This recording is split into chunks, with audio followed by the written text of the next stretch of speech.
আসসালামু আলাইকুম বন্ধুরা। আমরা যারা কম্পিউটার চালাই কিংবা মোবাইল চালাই তাদের একটি সমস্যার সম্মুখীন হতে হয়, তা হলো আপনার মোবাইলের মেমোরি কার্ড নষ্ট হওয়া কিংবা আপনার কম্পিউটারের হার্ড ডিস্ক নষ্ট হওয়া। এই ক্ষেত্রে কিন্তু আপনার গুরুত্বপূর্ণ ফাইল বা ডাটা হারিয়ে যায়।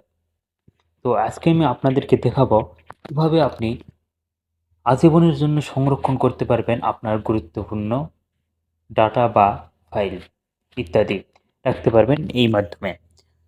তো চলুন, বেশি কথা নেই, মূল ভিডিওতে যাওয়া যাক। বন্ধুরা, আপনারা চলে যাবেন এই অপশানটিতে। আপনারা দেখতে পাচ্ছেন এখানে গুগল লেখা আছে, আর এই গুগলে যতগুলো অ্যাপস আছে এই অ্যাপসের মধ্যে আমরা প্রবেশ করব। এখানে প্রবেশ করার পরে আপনারা দেখতে পাচ্ছেন ড্রাইভ লেখা আছে। এখানে কারো কারো মোবাইলে গুগল ড্রাইভও লেখা থাকতে পারে। আমরা এই ড্রাইভের মধ্যে প্রবেশ করলাম। বন্ধুরা, প্রবেশ করার পরে আপনারা এখানে আপনার এই অপশানটিতে আপনারা দেখতে পাচ্ছেন আমার একটি জিমেইল দিয়ে লগ ইন করা। আপনারা আপনার জিমেইল দিয়ে যদি সাইন আপ না করা থাকে সাইন আপ করে নেবেন। করে নেওয়ার পরে আপনারা আর এখানে আরেকটি জিনিস আপনারা দেখতেই পাচ্ছেন বন্ধুরা, আমি আর এই এখানে একটা ফাইল দেখতে পাচ্ছেন, এটা কিন্তু আমার আগের থেকেই করা। তো যদি আপনার নতুন হয় তার সেই ক্ষেত্রে কিন্তু এইরকম থাকবে না, সেই ক্ষেত্রে আপনাদের থাকবে, সেই ক্ষেত্রে কিন্তু এইরকম থাকবে না।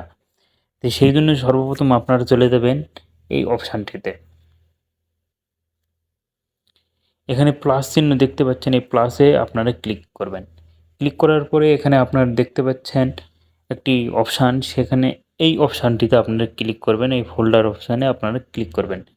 ফোল্ডার অপশানে ক্লিক করার পরে আপনার মন মতো আপনি যে কোনো কিছু লিখে রাখতে পারেন। যেমন আমি এখানে লিখছি আমার নাম।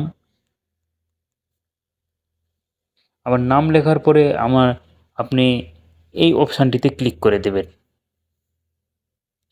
ক্লিক করার পরে বন্ধুরা আপনারা দেখতেই পাচ্ছেন এখানে নতুন একটি ফাইল কিন্তু তৈরি হয়ে গেল হাসান নামে।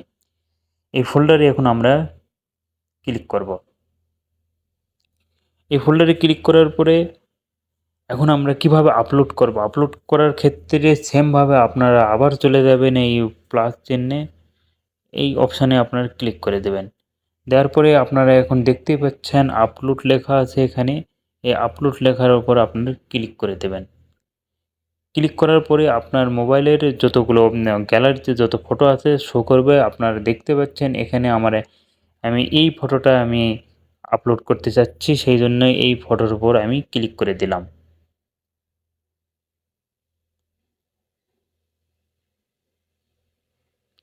বন্ধুরা দেখতে পাচ্ছেন আমার ফটোটা কিন্তু আপলোডিং হচ্ছে। এই তো বন্ধুরা, ফটোটা কিন্তু আপলোড হয়ে গেল। ইচ্ছা করলে আপনি এই ফটোটা যদি বড় করে দেখতে চান তাহলে এই ফটোর উপর কিন্তু ক্লিক করলে আপনি বড় করেও দেখতে পারবেন, কিংবা আপনি যদি চান এই ফটোটি আপনি ডাউনলোড করবেন, সেই ক্ষেত্রে আপনারা এখানে অপশানটি দেখতে পাচ্ছেন।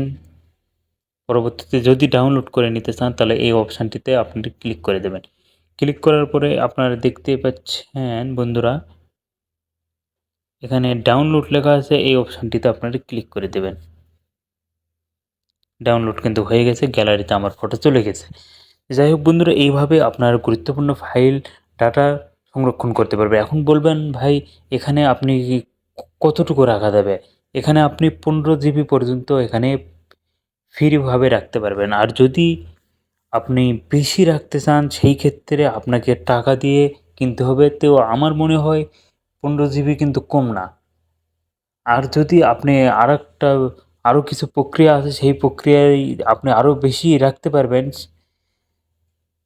যদি আপনারা চান যে সেই বিষয়ে একটি ভিডিও নিয়ে আসতে, তাহলে আমি আপনাদের সামনে সেই বিষয়ে একটি ভিডিও নিয়ে আসব। কিভাবে আপনি আনলিমিটেড রাখতে পারবেন ফ্রিভাবে। তো আজকের ভিডিও এই পর্যন্তই। আল্লাহ হাফেজ।